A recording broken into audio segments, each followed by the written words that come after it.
They're pointing toward a resolution that would keep him there. Or we could get into the math, if you want, of how they extend it and voidable years and all that. But fact of the matter is, if he's on the team, they can knock that cap number down by as much as $14.34 million, which would then be their dead money cap number for him next year. But it would result in him being the Steelers quarterback for one more season. Okay, I think from the fan standpoint, the most important piece here is it sounds like he will be back. So if that is indeed the case, Dominique, let me put it to you this way.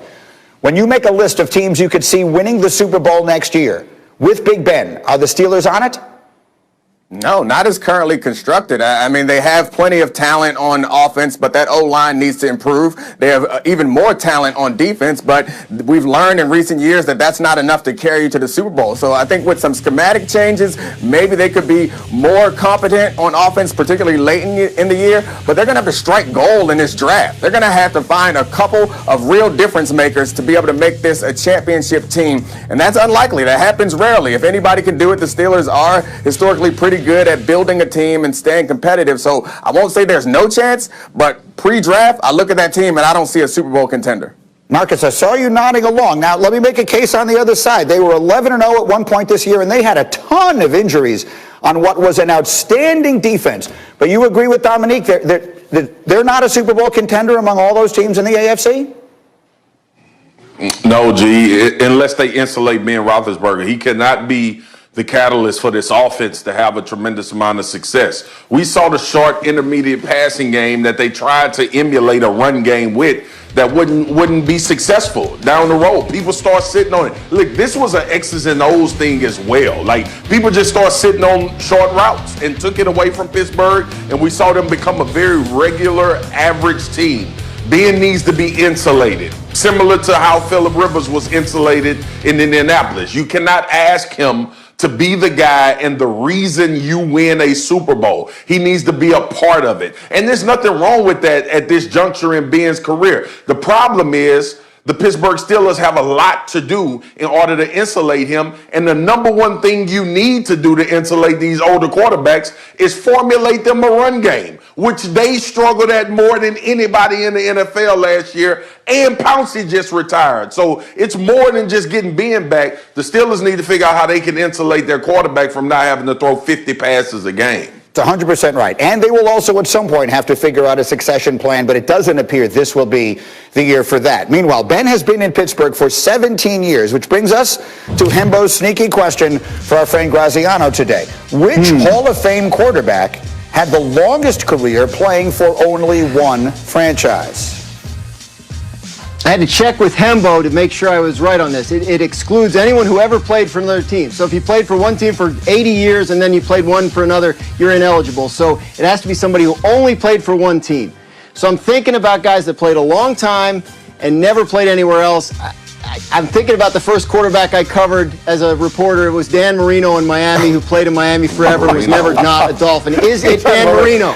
He's a machine. The man is a machine. That is correct. Dan Marino, 17. Tag window opened in the National Football League, and that means, of course, the Cowboys can officially place that tag on quarterback Dak Prescott for a second season. Yesterday, here on our program, Ed Werder floated a possibility of the Cowboys going in a different direction.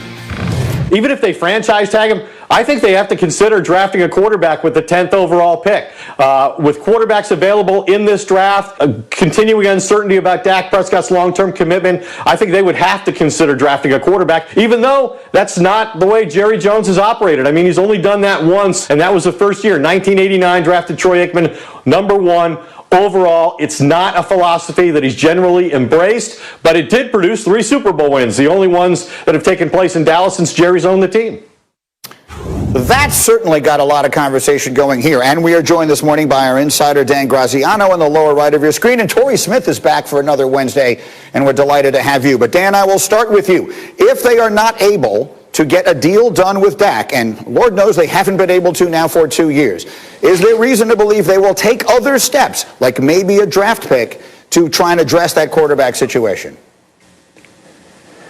They'd certainly have to consider it, Greeny. I mean, to Ed's point, it is not something they do. Since the Troy Aikman pick in '89, they've only taken one quarterback before the 4th round, and that was Quincy Carter in 2001. So it's not something they do. But, you know, I talked to Todd Archer, our Cowboys reporter, a lot. We talk about the situation a lot, exchange notes. He pointed out they went 30 years without drafting an offensive lineman in the 1st round. Then they did it 3 times in 4 years. So they can change up. Look, they'd have to consider it, because if you get to the draft, if they franchise him on March 9th, that's a placeholder. That allows them more time. They have until July 15th to work out a long-term deal. But if you get to the draft in late April and you're confronting the possibility that he is going to play another year on the franchise tag and then leave in free agency next year when the franchise tag would get to $52 million, then you have to consider it, because you have to be thinking beyond just this year. Everything the Cowboys are saying says that they want to keep him. He wants to be there. There's a deal to be done, and I think they eventually get there.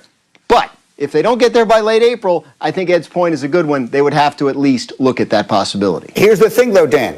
When you say he wants to do a deal, they want to do a deal, and we have reason to believe they'll get it done. Yes. We have been saying exactly that for 2 years. I mean, literally exactly those 3 phrases have been spoken on this program 1 trillion times in the last 2 years, and it continues not to happen. So, Torrey Smith, we haven't heard from you yet this morning. What is your perspective as we go through this exercise yet again with Dak Prescott in Dallas?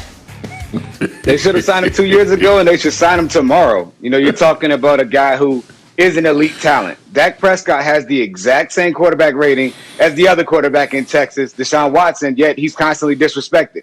No one questions his value or if he should be paid. And Dak Prescott proved when he was gone that he was a major piece of this offense, and it goes beyond simply the field. His leadership and the way the team rallied around him, that was missing. So, Dallas, don't mess this up again. You have your guy.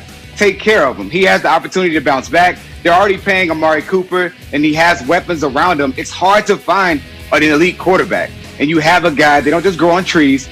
Pay him, take care of him, and move forward with Dak Prescott as your future. That is quite a number. You just referenced it, and Hembo's got it up on the screen. The same exact career QBR as Deshaun Watson. And Watson is the 2nd highest paid player in the National Football League, and Dak is where he is. My former Cowboy is Marcus Spears. I saw you nodding along. What do you think, Swagoo? Gee, listen, we going in circles. There's a song I was about to start singing, but listen, here is what it is. And I thought Ed made a great point, and Grimes talking about it. Because Dak has the amount of leverage that he has, and because this situation has played out in this long, it might be smart, business-wise, for the Dallas Cowboys to draft a quarterback in this draft and continue to try to get that room to where you might want it to look like without Dak Prescott being a part of it. Because now this is about Dak Prescott and his agent Todd France. This is no longer about the Cowboys negotiating piece. It's no longer about the amount of years. And this is the next level of that conversation with Dak Prescott. Dak can do whatever the hell he want to do now. Like, he's in a position now to say, okay, I'm chilling for a year. Tag me, franchise me, I'm playing. But next year, you got to come see me, or I'm going to see about one of these 31 other teams in the NFL. That's the conversation now. It's no longer about can Jerry and Dak get it done, and what will it look like, and what will the terms be. That was last year. They went over the terms, 5 or 4 years. Dak wanted 4. Todd France's agent wanted 4. They decided not to sign anything. This is all about whatever Dak Prescott and his agent wants to do, period. Does not have anything to do with the Dallas Cowboys. All right, so let me bring in Dominique, who has been elevated recently from the president of Dak's fan club to now an honorary member of the family. You are, to my understanding, an honorary member of the Prescott family. And so now here we are, Dominique, talking about them bringing another quarterback in. What is our reaction? Well, yeah, thanks to Brother Tad, I am now a cousin of the family, and I support everything that Spears just said, because what Marcus is explaining is leverage, and leverage is about your alternative. At the end of this season, the alternative for the Cowboys is no quarterback. The alternative for Dak Prescott is I can go to any team I want that'll pay me whatever I tell them to pay me. So who is more scared of the end of this cliff right now? No